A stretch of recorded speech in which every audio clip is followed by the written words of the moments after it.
Want to improve your 8-ball pool skills? Over the next couple of minutes, this video will give you all the information you need to boost your skill set and level up your game. Ready? Let's get going. The amount of power you use in your shots is almost as important as how accurately you aim them. This is especially true if the target ball is a long way from the pocket.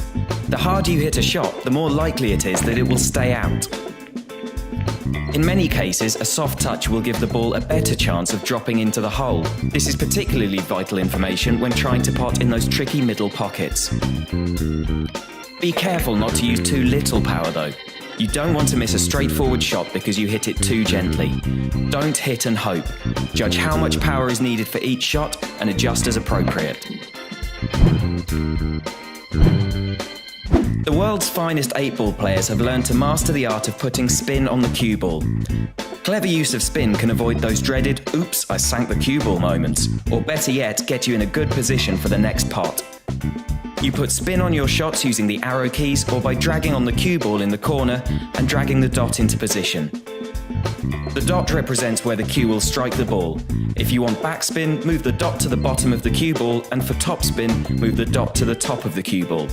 Pay attention to the guidelines when lining up your shot. As well as showing where the object ball will go, it also gives you an indication of where the white will end up. Is it heading straight towards a pocket? Add some backspin to the cue ball and it should stop in its tracks. Need to get a better angle for your next shot? Think about adding side spin to the cue ball and forcing it into an easier position. The harder you hit your shot, the more spin will be added to the cue ball. But be careful, as too much power and spin can send it out of control and into a pocket. The pros don't just think about the shot that they're lining up, they're thinking 1, 2 or even 3 shots ahead. This means that they already know which ball they'd like to pot next, after the one they're about to pot. With that in mind, you can start to think about what kind of spin or how much power you need to put on your next shot. If you need to get all the way down the table to make your next shot easier, try and leave a good angle and use plenty of spin and power to get the white into position. Don't leave yourself a longer, tougher shot than necessary. There are a few basic rules that all 8-ball players should know if they want to succeed. Make sure you're not making it harder for yourself. If you pot a ball with your break-off shot, you can still choose whether you want to be stripes or solids. You might think, great, that's a solid already potted, but then realise that the stripes are in a much better position.